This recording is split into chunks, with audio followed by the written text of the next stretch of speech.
কাল্লা ইদা দুক্কাতিল আরদু দাক্কান দাক্কা। এরপরে হাসরের মাঠ কায়েম হবে। তো হাসরের মাঠের দৃশ্যটা আল্লাহ তুলে ধরছে যে হাসরের মাঠ কায়েম হবে, মানুষগুলো সব দাঁড়ানো থাকবে আদম থেকে ইসরাফিলের ফু পর্যন্ত। এই দাঁড়ানো অবস্থায় আল্লাহ তাআলা বলতেছেন ওয়াজা রাব্বুক, আল্লাহ তাআলা মহান আল্লাহ পাক তিনি তার শান অনুপাতে হাসরের ময়দানে উপস্থিত হবেন। ওয়াল মালাকু সাফফান সাফফা, কোটি কোটি ফেরেশতা সারিবদ্ধভাবে লাইন ধরে দাঁড়াবে। চারদিকে কোটি কোটি ফেরেশতা, মহান আল্লাহ পাক উপস্থিত, আর মানুষগুলো সব দাঁড়ানো। এই কল্পনা করে এবার কি হবে? আল্লাহ বলেন জি আয়াউমা ইদিন জাহান্নাম। এই অবস্থায় ফেরেশতারা জাহান্নামকে ৭০,০০০ আগুনের শেকল দিয়ে টেনে হাসরের ময়দানে উপস্থিত করবে। মানুষগুলো সচক্ষে জাহান্নামকে দেখবে।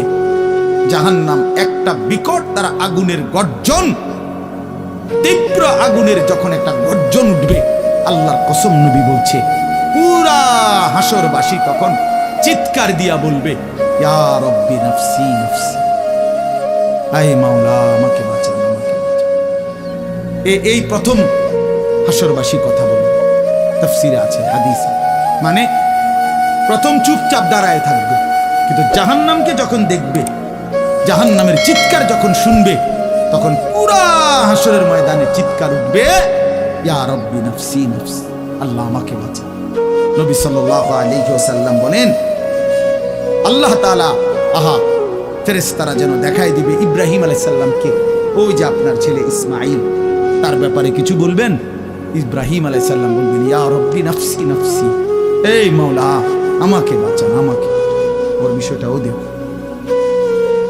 ইয়াকুব আলাইহিস সালাম, ওনার ছেলে ইউসুফ আলাইহিস সালাম, এটা সেই ছেলে 40টা বছর দুনিয়াতে যার জন্য উনি কাঁদছিলেন। ফেরেশতারা বলবো ওই যে ইউসুফকে দেখা যায়, তার ব্যাপারে কিছু বলবেন। ইয়াকুব আলাইহিস সালাম বলবেন ইয়া রব্বি নাফসি নাফসি, এই মাওলা আমারে বাঁচান আমার। ওটা বুঝো ওয়াজি আয়াউমা ইদিন জাহান্নাম, জাহান্নামকে হাসরের ময়দানে আনা হবে। বন্ধু, বিষয়টারে তুমি আমি খামখেয়ালি মনে করো না বাপ। হাদিসের মধ্যে আছে হযরত ইরবাজ ইবনে সারিয়া, রাসূলুল্লাহ সাল্লাল্লাহু আলাইহি ওয়াসাল্লামের একজন সাহাবী, ইরবাজ ওনার নাম। উনি বর্ণনা করছেন যে একদিন রাসূলুল্লাহ সাল্লাল্লাহু আলাইহি সাল্লাম আমাদের মাঝে ওয়াজ করলেন। ওয়াজানা রাসূলুল্লাহ সাল্লাল্লাহু আলাইহি ওয়াসাল্লাম।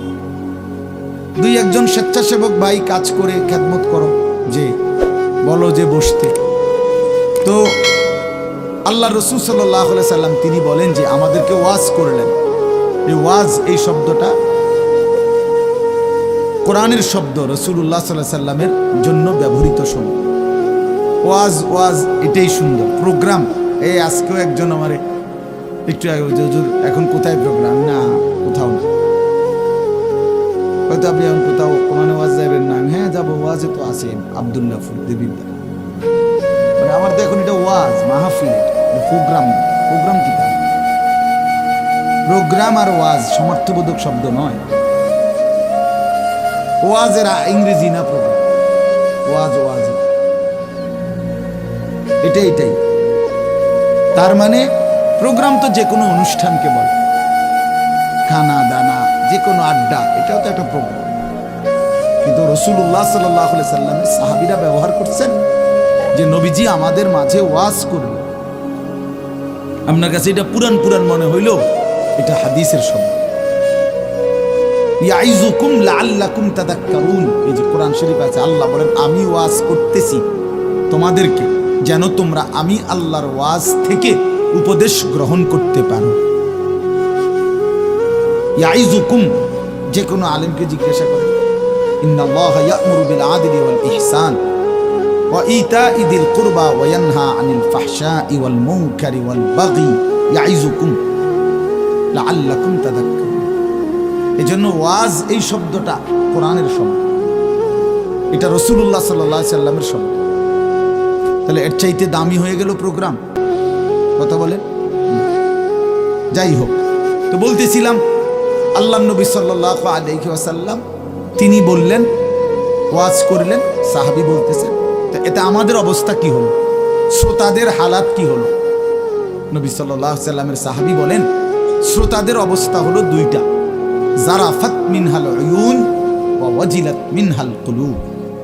নবীজির ওয়াজের পরে আমাদের হালাত হলো এই, আমাদের চোখ দিয়ে অঝরে পানি ঝরতে লাগলো, আমাদের দিল আল্লাহর ভয়ে কাঁপতে লাগলো। সরাসরি হাদিস। তাহলে ওয়াজের মাকসাদ বুঝলেন কিনা, যে কি হওয়া উচিত ছিল? চোখে পানি ঝরছে আর দিল আল্লাহর ভয়ে কাঁপতেছে। কোরআন শরীফে আছে, সরাসরি কোরআন শরীফে, وَإِذَا سَمِعُوا مَا أُنزِلَ إِلَى الرَّسُولِ تَرَى أَعْيُنَهُمْ تَفِيضُ مِنَ الدَّمْعِ مِمَّا عَرَفُوا مِنَ الْحَقِّ। আল্লাহ বলেন, রাসূল আপনার সাহাবীদের হালাত দেখেন। আমি আল্লাহর কোরআন যখন আপনার উপরে নাজিল করা হয় আর আপনি যখন সাহাবীদের সামনে এই কোরআন তেলাওয়াত করেন, তারা আয়ুনাহুম, ওই দেখেন ভাই, ওই দেখেন, দেখছেন কি পরিমাণ অপদার্থ এটা? এরকম করলে কেন ভাই তুমি? আরে তুমি মিয়া জ্যাকেটওয়ালা, তুমি আবার পিছে চাও কেন? তুমি চিনো না আমারে, কোনোদিন দেখো নাই? আমি 1 মিনিটের জন্য ছেড়ে দিতে রাজি না। আমি নওজোয়ানের পরিবর্তন চাই। এই এক ফিকির নিয়া জিন্দিগির আমার মেহনত, প্রতিটা নওজোয়ানের বদলানো চাই। এই জন্য সোজা কেউ না বলুক, তার আমি বলবো, আমি নিয়ত করছি যে একদিন পারি একদিন বলবো। যেদিন বলতে পারবো না, নাই পৃথিবী থেকে কোনোদিন, যদি নাই নাই, কিন্তু ছেড়ে দেবো না আমি ইনশাআল্লাহ।